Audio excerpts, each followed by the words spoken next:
नमस्कार, मैं हूं अवंतिका श्रीवास्तव। आज क्रिमिनल्स में बेनकाब होगी कई साजिशें। कत्ल का ऐसा कॉन्ट्रैक्ट दिखाएंगे जिसमें रची गई थी एक घिनौनी शर्त, लिव इन लव सुहाग का मर्डर। इस वारदात का खुलासा हैरान करने वाला है। इसके साथ होगा रेलवे ट्रैक पर लाश के 2 टुकड़े, बीवी को कॉल और कत्ल। यही नहीं, डबल मर्डर की उस मिस्ट्री की पड़ताल भी करेंगे जिसमें कैद था तंत्र मंत्र, मनी और मर्डर। और होगा गुनाह की चाबी का खुलासा। मौत के सौदागर भी बेनकाब होंगे आज के इस एपिसोड में।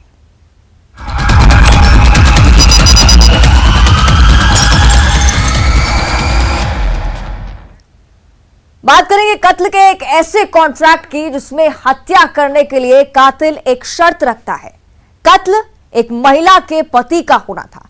मृतक की पत्नी ही इस मर्डर की मास्टरमाइंड थी जो उस शर्त पर हामी भरती है।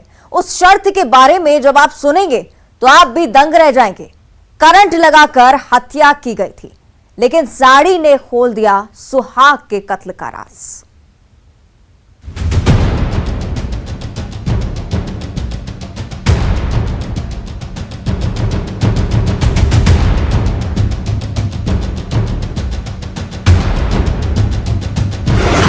एक शर्त, कत्ल का कॉन्ट्रैक्ट। पति को ठिकाने लगाना है। कातिल चले करंट वाली चाल। दरवाजा खुला और लाश गिर गई। साड़ी ने खोला सुहाग के कत्ल का राज।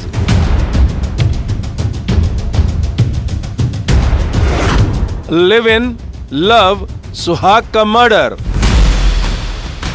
जुर्म की दुनिया में एक पत्नी ने पति के कत्ल की जो साजिश रची, वो यकीनन अब तक आपने न सुनी होगी न देखी होगी। कहते हैं लाश अपने गुनहगार का पता खुद देती है। इस केस में भी कुछ ऐसा ही हुआ। जिस शख्स की लाश आप देख रहे हैं, दरअसल उसे तालाब में फेंकना था, लेकिन कातिलों का प्लान तब फेल हो गया जब एक महिला रात में दरवाजा खोलती है और उस आहट को सुनकर हत्यारा लाश को ऐसे ही फेंक कर भाग जाता है। लाश थी भिंड के गोरमी थाना इलाके के सिखरौता गांव के रहने वाले टिंकू की, जिसकी हत्या कैसे की गई ये सुनिए, जो थर्राने वाली है। टिंकू को पहले शराब पिलाई गई और फिर चारपाई पर बांधकर तब तक करंट लगाया गया जब तक उसने दम नहीं तोड़ दिया। तो उस रात में उसको बुला के क्योंकि वो उसका पति दारू पीता था, वो काफ़ी गहरे नशे में था और सो गया था, तो इसको चारपाई से बांध दिया और गले को उसमें चारपाई में बांध दिया और पैर को बांध के उसको करंट लगाया। करंट जब तक लगाते रहे जब तक वो मर नहीं गया पूरी तरह। इस कत्ल की मास्टरमाइंड मृतक टिंकू की पत्नी थी, लेकिन इस राज से सब अनजान थे। जिसने पुलिस वालों को इत्तला दी उसके पति की हत्या किसी ने कर दी है। पुलिस के शक के दायरे में मृतक की पत्नी नहीं थी, लेकिन टिंकू की लाश जिस साड़ी में लिपटी थी उससे पुलिस को शक हुआ। हो ना हो इस कत्ल में मृतक टिंकू की पत्नी का हाथ हो सकता है और पुलिस का शक सही निकला। वहाँ पर मृतक व्यक्ति पड़ा मिला जिसका नाम टिंकू उर्फ कृष्णपाल था, जो मृतक महिला का पति था। उसकी देखने से गले पे एक निशान था जिसके लग रहा था जैसे कि फांसी लगाई गई उसको, और पैरों पे एक करंट के निशान थे।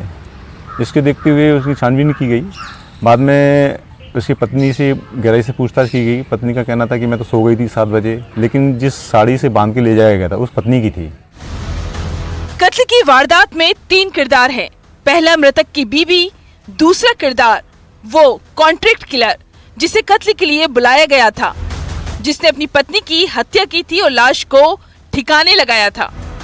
साजिश में गांव का सातिर बदमाश था जिसने आज से 13 साल पहले अपनी पत्नी की हत्या भी करके उसका सब ठिकाने लगाया था। तो उन्होंने उसका सहयोग लेके, एक साजिश था उसका सहयोग लिया, और जो प्रेमी था वो उस घटना दिनांक कहीं बाहर चला गया था और फोन से पूरी उसको उस घटना को अंजाम दिया। किरदार नंबर 3 जो इस पूरी फिल्म में था ही नहीं, लेकिन वो मोबाइल पर मृतक की पत्नी से हर अपडेट ले रहा था। वो किरदार था मृतक की पत्नी का प्रेमी जो उससे 10 साल छोटा है। उसकी पत्नी से गहराई से पूछताछ की गई। पत्नी का कहना था कि मैं तो सो गई थी 7 बजे, लेकिन जिस साड़ी से बांध के ले जाया गया था उस पत्नी की थी।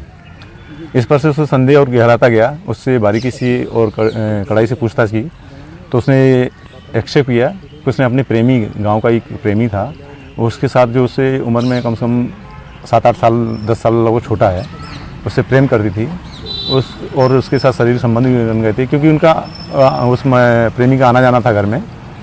तो साथ रहने के लिए उन्होंने एक गहरी साजिश रची, जिसके तहत उन्होंने एक साजिश में गांव का सातिर बदमाश था, जिसने आज से 13 साल पहले अपनी पत्नी की हत्या भी करके उसका सब ठिकाने लगाया था। तो उन्होंने उसका सहयोग लेके, एक साजिश था, उसका सहयोग लिया और जो प्रेमी था वो उस घटना दिनांक कहीं बाहर चला गया था और फ़ोन से पूरी उसको उस घटना को अंजाम दिया। अपने प्रेमी के साथ लिव इन में रहने के लिए पत्नी ने पति के कत्ल की जो साजिश रची, उसमें कॉन्ट्रैक्ट किलर की एक शर्त पर हाँ भी कर दी। वो शर्त थी पति के कत्ल के बाद कॉन्ट्रैक्ट किलर के साथ शारीरिक संबंध बनाना। चापाई भी बांध दिया और पैर को बांध के उसको करंट लगाया। करंट जब तक लगाते रहे जब तक वो मर नहीं गया पूरी तरह। उसके बाद वो आपस में बैठे रहे, दोनों ने आपस में संबंध भी बनाए और फिर उसके बाद उसको एक्चुअली प्लानिंग के मुताबिक इसकी बॉडी को कि नदी में डालना था, इसको मतलब छिपाना था। तो उसको बॉडी के जब ले जा रहे थे, उठा नहीं पा रहे थे, तो उसको खचेर के उसके साड़ी से दोनों हाथ बांध के उसको खचेर के ले गए। और जब खचेर ले जा रहे थे उसी समय घर के पीछे से रास्ता है, एक वहाँ महिला थे, उसने अपना दरवाज़ा अचानक खोला तो दरवाजे की आहट सुन के उसको बॉडी को छोड़ के वहीं से भाग गए। इस तरह उनकी जो प्लानिंग थी, प्लानिंग आधी हो पाई, पूरी नहीं हो पाई। अगर इसको सबको ठिकाने लगाना था। इस तरह तीनों आरोपी को गिरफ्तार कर लिया गया है। इस वारदात में कत्ल की मास्टरमाइंड यानी मकतूल की पत्नी की साड़ी ने साजिश को बेनकाब कर दिया। भिंड से अनिल शर्मा के साथ bureau report, news 18 Madhya Pradesh Chhattisgarh. Railway track पर एक शख्स की लाश मिलती है। यह हादसा या सुसाइड का मामला नहीं है, बल्कि ये प्लान्ड मर्डर था जिसे एक्सीडेंट की शक्ल दी गई थी। 2 सुराग इसमें कैद थे। इस कत्ल का राज आप भी देखिए। ये सनसनी खुलासा, बीवी को कॉल और कत्ल।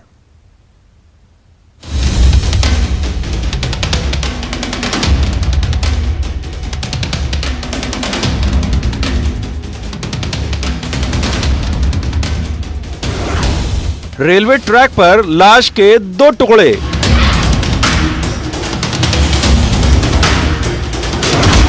खून के धब्बों में कैद कत्ल का राज।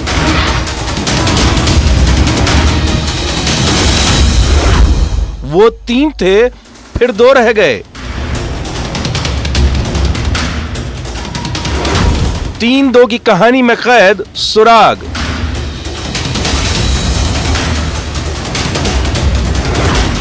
बीवी को कॉल और कत्ल।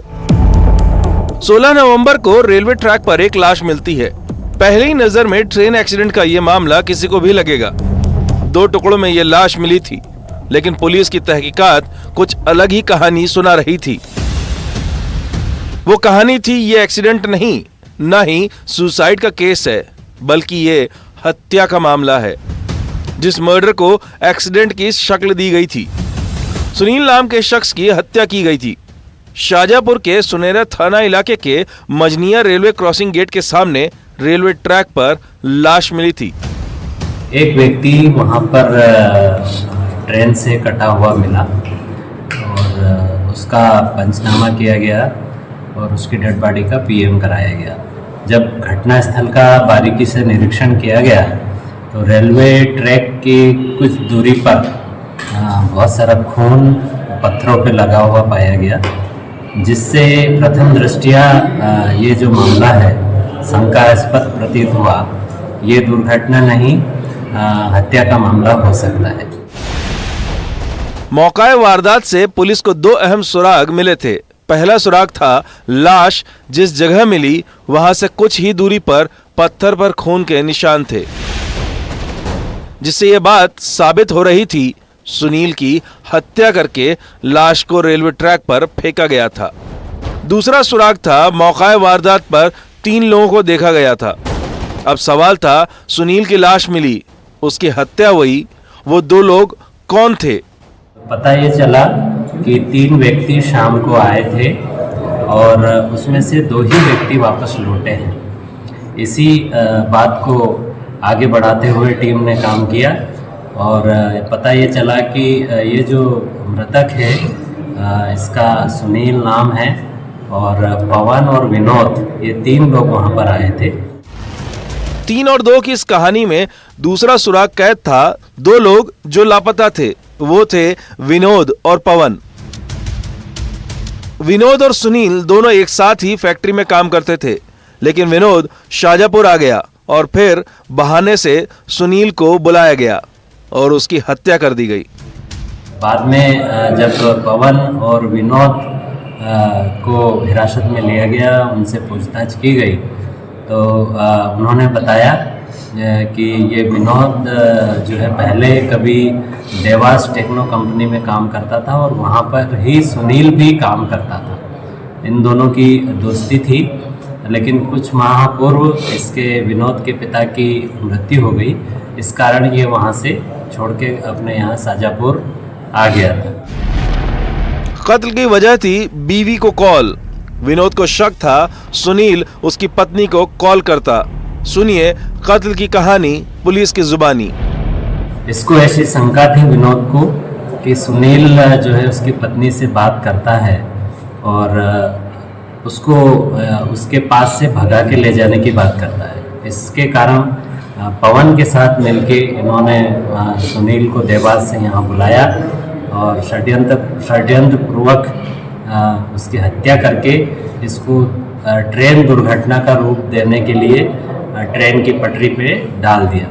किंतु पुलिस की टीम ने बहुत ही तत्परता से इसमें काम किया और सारे साक्ष्य एकत्रित किए और दोनों आरोपियों को हिरासत में लेकर मामले को सुलझाया। यह खुलासा हैरत में डालने वाला है। शाजापुर से सुनील हंचूरिया के साथ bureau report, news 18 Madhya Pradesh Chhattisgarh. एक घर के आंगन में पति पत्नी की लाश मिलती है। हत्यारे सिर्फ पति को मारना चाहते थे, लेकिन इसके बाद वो दूसरा कत्ल कर देते हैं। दूसरा कत्ल मृतक की पत्नी का होता है। डबल मर्डर की इस मिस्ट्री में कैद था तंत्र मंत्र, मनी और मर्डर।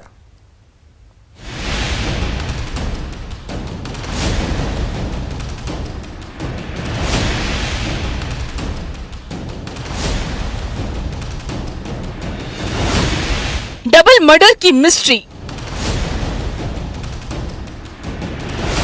आंगन में पति पत्नी की लाश। राज को छुपाने के लिए दूसरा कत्ल।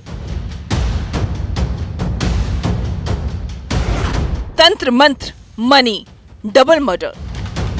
जिस घर में तंत्र मंत्र की बिसात बिछती थी, जिस घर में दावा किया जाता था तंत्र मंत्र से मर्ज का इलाज किया जाएगा, जिस घर में झाड़ फूक का खेल होता था, लेकिन उसी घर के आंगन में 2 लाश मिलती है। ये लाश पति पत्नी की थी। पन्ना की शाहनगर थाना पुलिस डबल मर्डर की इस मिस्ट्री की तफ्तीश कर रही थी और पुलिस को खबर मिली हत्यारे पेड़ के नीचे बैठे हैं और फिर पुलिस के हत्थे चढ़े डबल मर्डर के गुनहगार।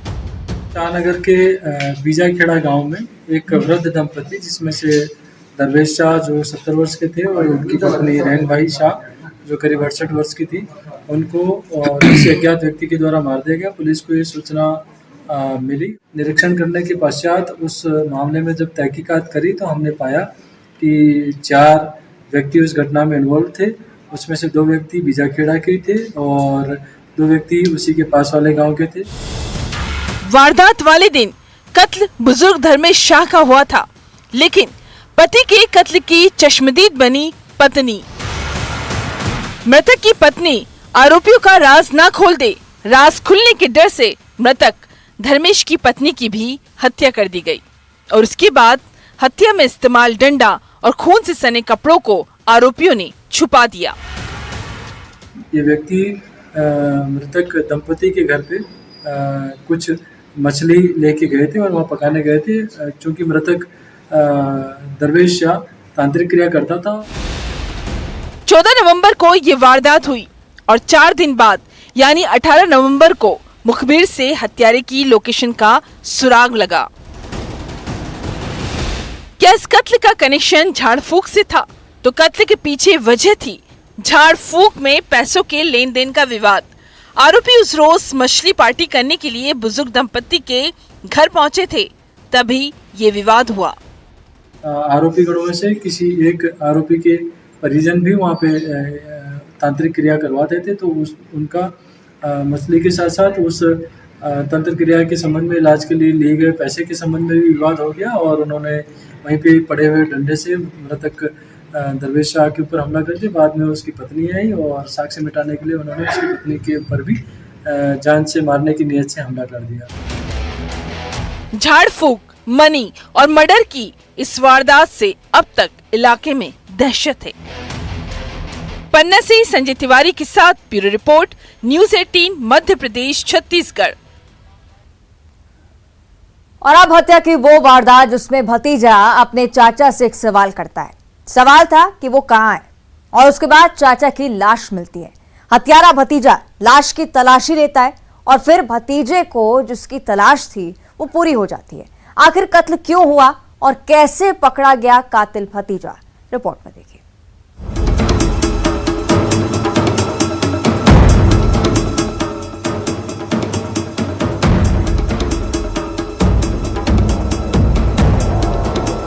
ईंट से नफरत का वार।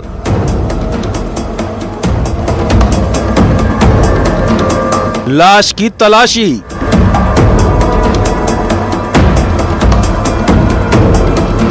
हत्या के बाद जश्न।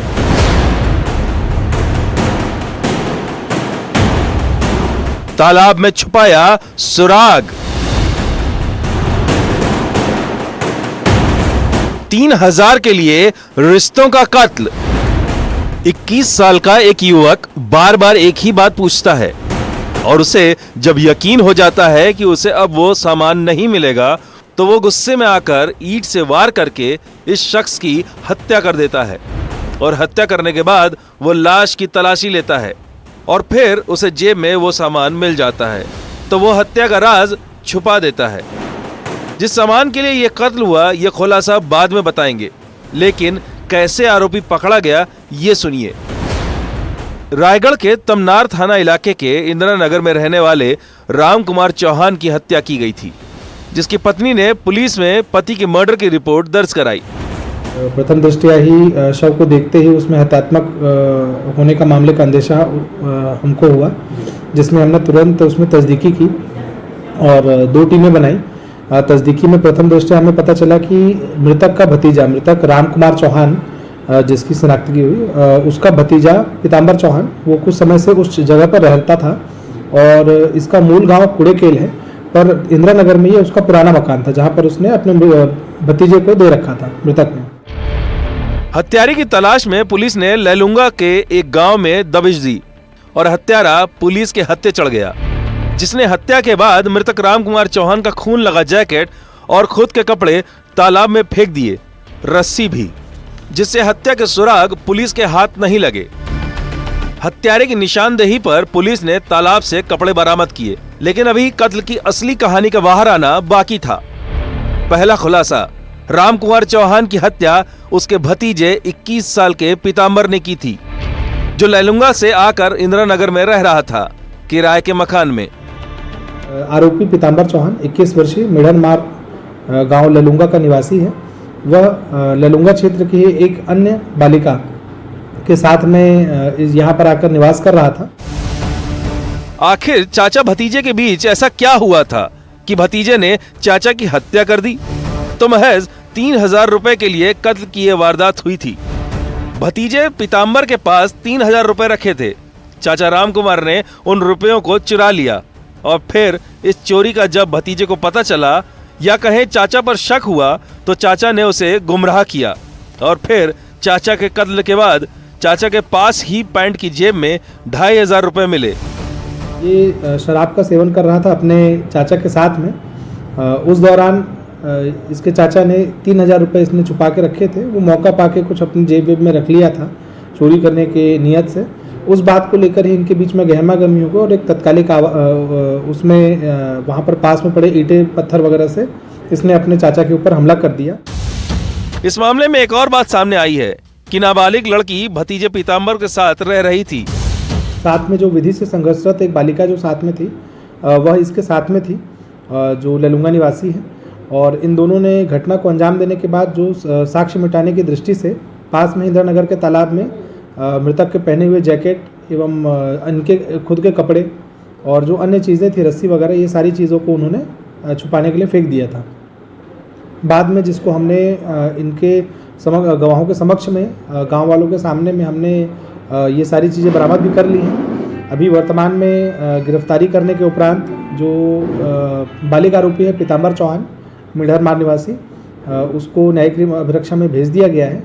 और जो विधि से संघर्षरत बालिका है उसके साथ भी जो वैधानिक प्रक्रिया है उसका पालन अभी किया जा रहा है। चंद रुपयों के लिए रिश्तों के कत्ल की यह कहानी रोंगटे खड़े करने वाली है। रायगढ़ से हरपाल सिंह खूंटे के साथ bureau report, news 18 Madhya Pradesh Chhattisgarh. और इसी के साथ आज क्रिमिनल्स में बस इतना ही। देखते रहिए न्यूज़ 18।